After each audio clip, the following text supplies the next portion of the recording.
Auntie Jo here with Auntie Jo Sews. So today I am going to show you how I'm going to use this DCWV paper, the Ghosts and Goblins stack, to make a couple of cards for the SwapBot swap that I'm in, which is called, let's see here, this particular swap I'm making for is Miss Brenda's Halloween swap number 3. So what I'm going to do is I'm going to show you super quickly what I'm using, and then I'm going to do my cuts so you don't have to waste time watching me cutting up paper, and then we'll come back and do the rest. So here's the sheet that I'm going to be using. I think I'm going to choose Having a Frightfully Spooky Halloween, and I think I'm going to use the boo tag, and then we're going to mount them on a black cardstock sheet from this 12 by 12 sheet stack. And then I've got 2 other sheets, orange and yellow, that I'm going to use to do the mounting, and I will be right back once I have everything cut up. So I did want to show you guys this. I've heard it referred to as fussy cutting. I've never called it that before, but there's absolutely no way my paper cutter is going to get in here and be able to maneuver these different angles easily. So I am going to have to cut this by hand. So again, I'm going to use this one, Having a Frightfully Spooky Halloween, and a boo one right here. I don't know if I'm going to choose anything else or not. We'll see. Okay, so I've done some cutting, and then I'm just in the middle of getting my cardstock ready. I don't usually measure these because I like to eyeball them when I'm cutting them. So, but what I have is the first design, having a frightfully spooky Halloween, and I've got the orange first mat that's going to be on the black cardstock, and then I have the yellow mat, which is going to go here, and then I have the actual design right here. And what I'm going to do is I'm going to eyeball it, make sure it's lined up really well. I'm going to take these other 2 pieces off. I've done the measuring deal, and I don't like it because it just doesn't work for me super well. So I just line it up to where I'm going to want it to sit when I make the actual card, like that. And I kind of want it over just a hair more. This looks pretty even to me. And then I'll cut it. And that's going to look great for what I'm doing. And the measurements for this particular card are 3.5 by 3.5 for the design. The first mat is 4.5 by 4. And then the mat that goes on the cardstock is 5 by 4.5. And then the second one I'll do, and then I'll get everything ready and come right back. Okay, we're all cut and ready to rock and roll. So the design for the boo, the sizes are 3.5 by 2 for the cutout once you cut it out of the package or the sheets. The first mat is 3.25 by 3. The second mat, the one that goes on the actual cardstock that's going to be the card, is 5 by 4. What I normally do is I like to tape it down. I don't use the ATG gun. I used to use it all the time, and then I found that it would get shaky. Things would not line up the way I wanted them to. This way I can put it down with my hands. I have way more control over it than I would have with the actual gun itself.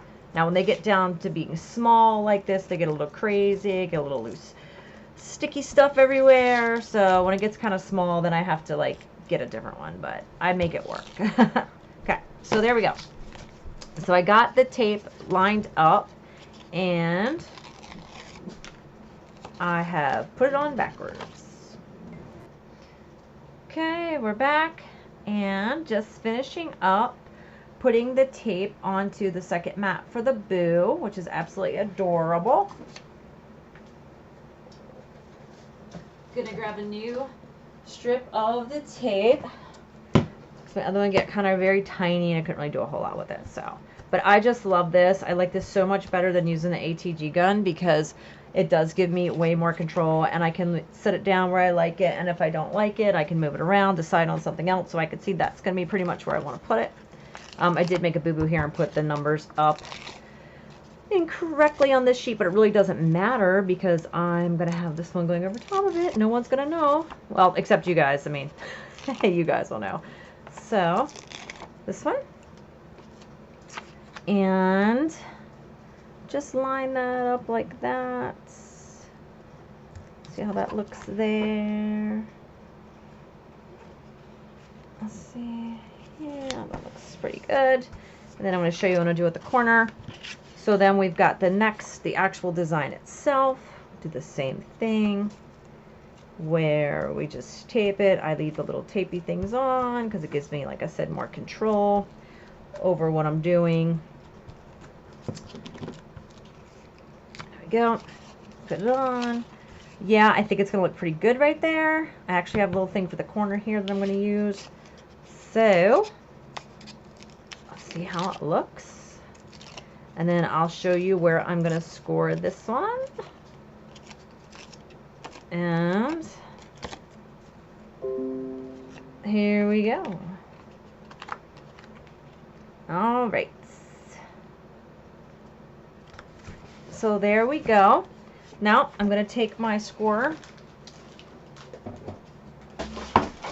pull it out here, and again I kind of eyeball it. I don't really measure a whole lot, but it looks like it's going to be right about there to do the scoring. Fold. And then what I like to do, and I don't know if I'm going to cut this off, probably will cut this off, but most of my cards I come back and I score it again here right at the edge because I like to have the little flaps on them so that they can stand up for the folks that are getting them. So now I've got a card that will stand up and not fall over while it's on someone's table.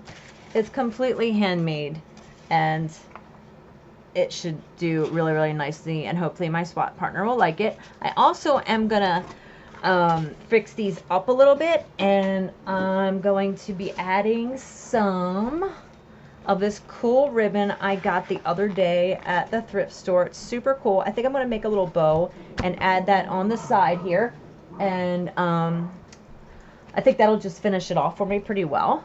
So then we're going to do the second one here if you want to watch. Same thing. I just eyeball most of this stuff. I don't really like to do a whole lot with measuring. I just find that it really doesn't do a whole lot for me. I'm better off eyeballing, and I also am better off doing colors with, you know, like designing colors and stuff. I don't use palettes. I kind of just eyeball everything, and it sort of works out. So far it has anyway.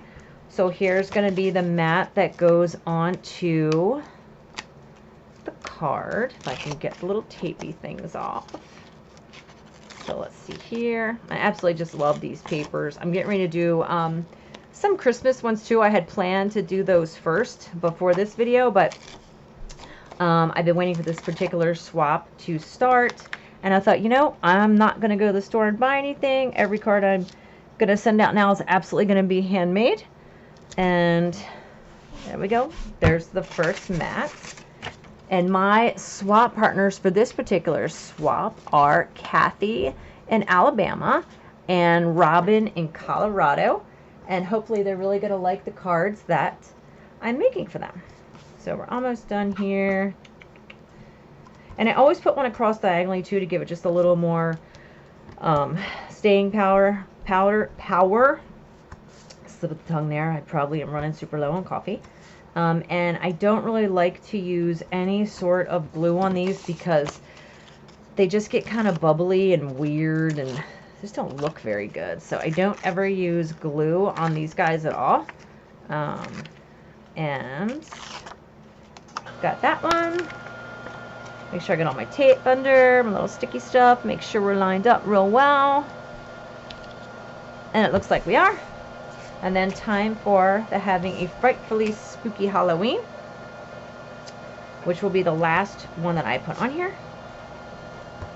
And then we'll score it, get it folded, and then I'll probably, like I said, going to make a little ribbon or something, kind of, I don't know, give it a little extra oomph before I get it in the mail. And of course, since it's SwapBot, I'm going to be sending my partners some extra goodies in their card. So I really like SwapBot. I just joined it like, I think, oh, see this? I missed a little piece here of that because I had to cut it by hand. So So I'm going to go through and just cut that little bit off right there. And again, I like having the tape not be ready to roll. I like the backing on it. Gives me much more flexibility with what I can do. And that looks pretty good now. So we're going to pop this here. There. We'll break out the scoreboard again. And again, I just eyeball it kind of right there. And then fold the card line. And I'm probably going to trim this little fuzzy bumpy thing off too, just to make it a little nicer. And let me get that down a little bit better. And then, oh, we're still kind of being fussy. So, okay. Now, we'll do it like this. We're going to be right on that edge there. Fold it over. And there's our Halloween card. Yay! So, I'll be back with the final look. So I decided I'm going to put a little piece of ribbon down here. So I've just put my tape there. I just kind of think it makes it look a little snazzier with just little pumpkins here. Gives a little extra oomph.